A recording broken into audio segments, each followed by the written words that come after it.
الحمد لله رب العالمين والعاقبة للمتقين ولا عدوان إلا على الظالمين وصلى اللهم وسلم على سيدنا محمد وعلى آله وصحبه وسلم بعد.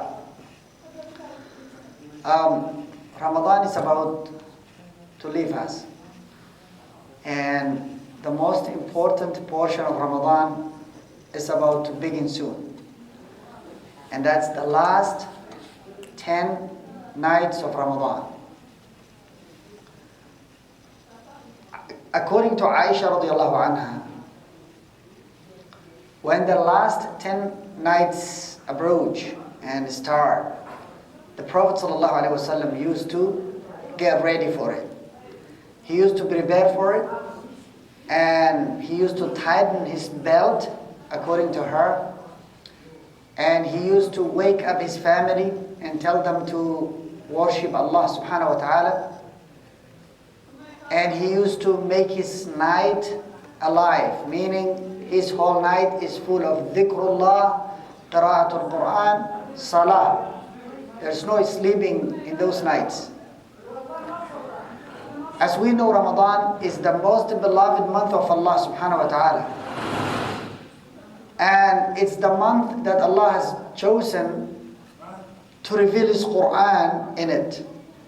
First time that Quran was revealed was Ramadan. According to Surah Al-Jathiyah, يقول الله سبحانه وتعالى إنا أنزلناه في ليلة مباركة إنا كنا منذرين فيها يفرق كل أمر حكيم.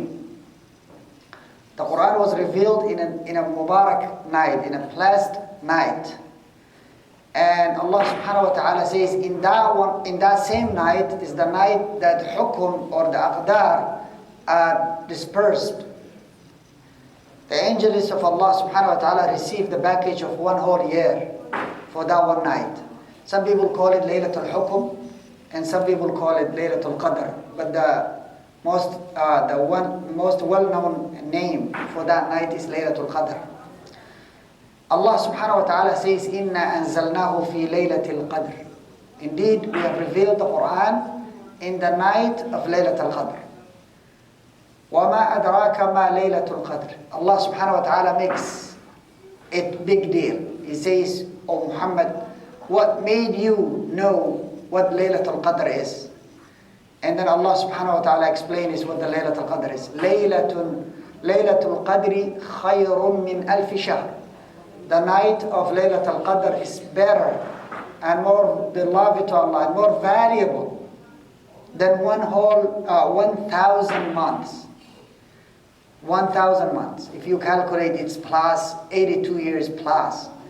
And there is no one that worships Allah in 82 years. It's a small number. Very few people reach 80s. And that doesn't mean you've been worshipping Allah subhanahu wa ta'ala 82 years, even if you were 80. Like 10 years, 15 years before that, you were a kid. And you maybe were not even praying or doing anything or practicing at all. So when you are 80 years, 65 years, you've been worshipping Allah. If you've been worshipping Allah 82 years, that means you are over 100 years old or close to 100 years old.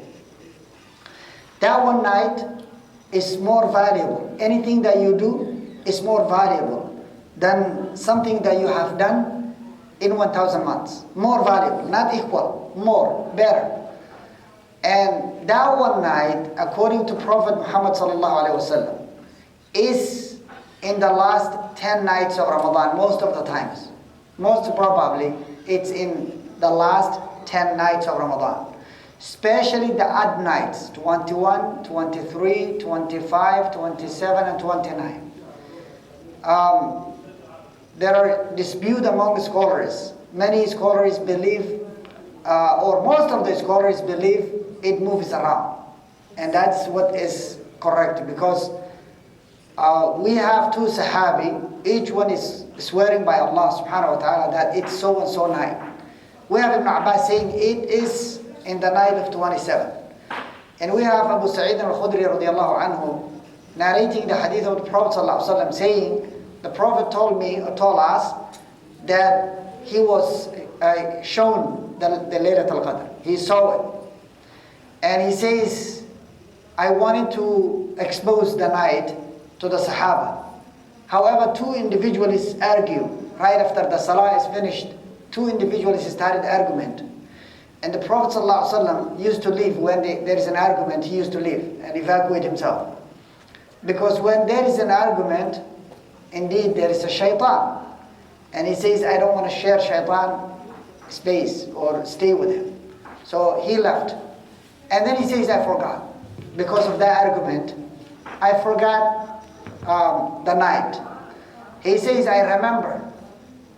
In the morning of that night, I was making sujood or prostrating upon water and dirt because there was a rain in the night. And that's one of the signs of Laylatul Qadr. There will be small rain, even if it's in the middle of a drought. Some area or some places of the world will experience some light shower. And that is one of the signs, because the ni'mah and the blessing and the rahmah of Allah subhanahu wa ta'ala has been revealed. And the rain is one of the rahmah or the mercy of Allah subhanahu wa ta'ala. Then Abu Sa'id says, that was the night of 21. I remember that morning, we got shower in the night, and I remember the Prophet ﷺ praying and prostrating in that muddy place in the morning. I remember when he was leaving his face and nose, there was a mud covering. So he says that was 21. And Abdullah ibn Abbas says it's 27. So we have 21 and we have 27. That means it moves around. It moves around. It could be 21, it could be 23. It could also be, according to many scholars, according to the Jamhur, it could be at the beginning of Ramadan. It can be any night. However, let's focus on the last. The Prophet ﷺ says, anyone who is looking for that night should look for it from the last 10 nights of Ramadan. Those 10 nights are the best 10 nights that you can ever experience in the whole year. So, what do? One of the best things that you do in Ramadan in those 10 nights is i'tikaf. I'tikaf, it's committing and staying in the masjid for the sake of Allah subhanahu wa ta'ala. You stay in the masjid, you dedicate yourself one spot, you assign a place for you, and that place will be your mu'takif. And you pray with people, however you don't mingle with them. When the prayer is finished, you go back to your spot, you pray there, you cut off the dunya. You can do one night, you can do 2 nights, you can do 10 nights. The more the better. The Prophet ﷺ used to do last 10 nights of Ramadan every year. And when he left the world and he passed away, the Prophet ﷺ, his wives have done the same. So it was the sunnah of the Prophet ﷺ and the families of the Prophet ﷺ and the Sahaba Ridwanullahi alayhim ajma'in. So stay in that place. You don't have to be busy with dunya. Let the dunya go away from your life in a moment. And you are completely committed to Allah subhanahu wa ta'ala. You read Quran, you pray, you sleep, you eat, you stay in your assigned area for the whole day. You can leave your area for haja, for your intentions. For example, if you want to go to the shower or to washroom for human needs, or you want to go and buy food or eat food. If you don't have anybody to bring you food, you can go out and buy the food and come back. You don't mingle with people. The Prophet ﷺ used to go sometimes home and have his own stuff done at home, but he may pass by someone who is sick, according to Aisha, and he would never say, how is the sick person doing? He will never attach to anything other than Allah subhanahu wa ta'ala. It is those nights that the Prophet ﷺ built a tent in the masjid. He built his own tent. So when the prayer is finished, he goes and enters his tent. That's where he prays his sunnahs. That's where he recites his Quran. That's where he sleeps. That's his privacy. So you can assign a place for you, and you hide from people in that place, in that corner of yours. Laylat al-Qadr is in the 10 nights. Now, there are signs of the Laylat al-Qadr. It's quiet night. Especially if you are around animals, you can tell it. Animals are being quiet, very quiet, because they can see angels. We don't see angels. And all the angels are coming down. تَنَزَّلُ الْمَلَائِكَةُ وَالْرُوحُ. Ar-Ruh is Jibreel. Even their leader is coming down on earth. And there are so many of them. So the angels are seen by the animals. So they are shocked. What's going on tonight? What is happening? So they are quiet and kind of little scary of the things that they can see. So they are quiet. One of the other signs that you can see in the morning, according to Prophet ﷺ, as Ubay ibn Ka'ab mentioned, is the Prophet ﷺ told them, in the morning, but that's too late. When you recognize this sign, it's too late. Laylat al-Qadr is gone. The sun will rise without light. There's no lines of light or arrows of light. It's kind of dim, not very lighty in the morning. But when you see that one, it's already gone. One of the signs is that rain comes down in the night, like the hadith of Abu Sa'id al-Khudri radiyallahu anhu. And animals are quiet because Allah subhanahu wa ta'ala says at the end of the surah, Salamun hiya hatta matla' al-fajr. That night is very peaceful night until the fajr comes up and the salah is prayed. So what happens if I recognize the night? It's quiet, it's calm. The climate is also calm. It's not hot and it's not cold. It's medium. Even if it was in the middle of the summer, which was very hot, it will become normal. If it's in the middle of the winter, it will become something better than the other nights. Kind of acceptable weather. And what happens if you recognize that night? You recognize that night, the Prophet ﷺ taught Aisha to say, Allahumma innaka afuun tuhibbul afwa fa'fu an. Oh Allah, you are ever forgiving. You love forgiveness.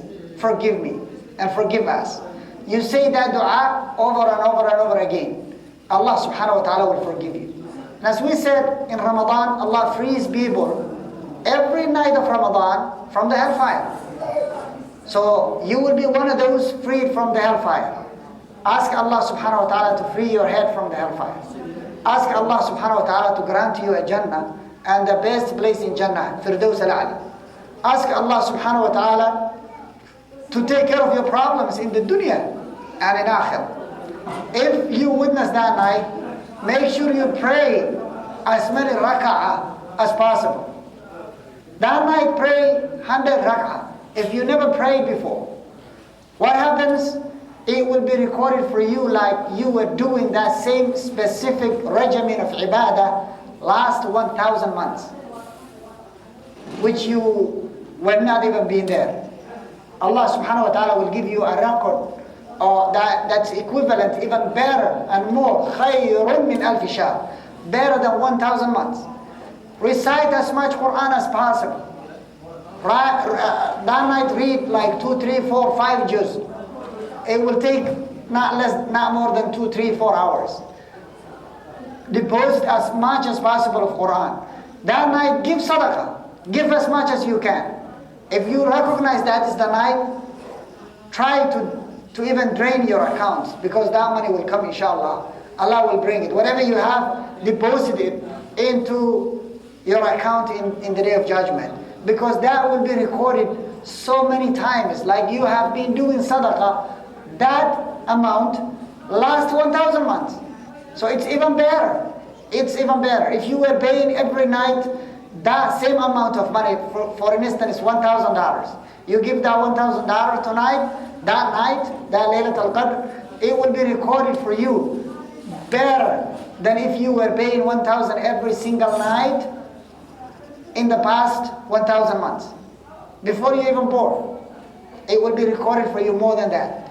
And that's what makes up for our short lifespan. This ummah, the umrah of this ummah, according to Prophet sallallahu alaihi wasallam, "Umru ummati ma bayna 60 ila 70 wa qalilun man yujawaz." The lifespan or lifespan of people of Muhammad sallallahu alaihi wasallam's nation is between 60 and 70. And there's less that crosses that 70. Is what the Prophet sallallahu alaihi wasallam, most of the people, they expire before that. So this is one of the things that you can make up for your shortness of lifespan. What happens if you pray in that night? The Prophet ﷺ says, "Man qama laylatal qadri imanan wa ihtisaban ghufira lahu ma taqaddama min dhanbi." You have so many sins accumulated upon your shoulders in the past. Pray that night for two reasons or two things together. Number one, the intention is to be forgiven in the past, and you ihtisab. That's ihtisab. You're looking for ajr and a punishment of your past, and to clean up your record with Allah subhanahu wa ta'ala. And the second one is iman. You believe in whatever the Prophet ﷺ said and whatever Allah subhanahu wa ta'ala has said about the things that we don't see. So you have iman and you believe in it, and you believe everything with Allah subhanahu wa ta'ala and what Allah subhanahu wa ta'ala has ordered us to believe, including all those arkanul iman and anything about this night and the goodness of that night. You believe it, and for that sake you pray. And for the second thing is you're looking for money, you're looking for ajr, you want to make business with Allah subhanahu wa ta'ala, you want forgiveness of Allah. So غُفِرَ لَهُ مَا تَقَدَّمَ مِنْ ذَنْبِهِ وَمَا تَأَخَّرَ. غُفِرَ لَهُ مَا تَقَدَّمَ مِنْ ذَنْبِهِ. Allah subhanahu wa ta'ala will clean your past. And that's another hadith. The Prophet sallallahu alaihi wasallam says, "As-salatu ila as-salah, wal-jum'atu ila al-jum'ah, wa Ramadan ila Ramadan, mukaffiratun lima baynahunna idha ijtunibat al-kabair." If between two salah, you prayed this salah, you left, before the other salah you made sins, you come back and pray, the second prayer will take care of what was between this salah and the other salah. If there is nothing that's taking care of those two salah, then Friday to Friday, every Jum'ah will give you a cleanse with Allah subhanahu wa ta'ala. Allah will clean your sins and forgive you. If that doesn't happen, then Ramadan to Ramadan. And this is why the Prophet sallallahu alaihi wasallam cursed when he was riding the member, and he says, "Ameen, Ameen, Ameen." Jibreel was cursing the person who witnesses Ramadan and is not forgiven. Because Ramadan is the most probable time to be forgiven and to be freed from the hellfire. So we should do as much as possible in this month, especially in the nights that are coming in the few days that we are facing right now. Today was 15, 17? Today was 17. So 3 more nights, and you have what? No, it's 15. 16. 13 nights plus 3, yes, 16. Today is 16, tonight is 17. Tonight is 17. So tonight and tomorrow and the following. So 3 more nights, 4 more nights, 17, 18, 19, 20. Then you are in the last 10 days. It starts from the 20. The night of 20, it starts. So you come to the masjid, inshallah, we will have Qiyamul Layl, short one, because we don't have a night. We pray Isha 11:15, so we finish Taraweeh like 12:15. So some people will go home and snooze a little bit, come back. We will start like 10 or 15 to 3. 15 to 3, then we finish like, I don't know, before 3:30, 3:30. So people can go home, eat, and also come back for the Fajr.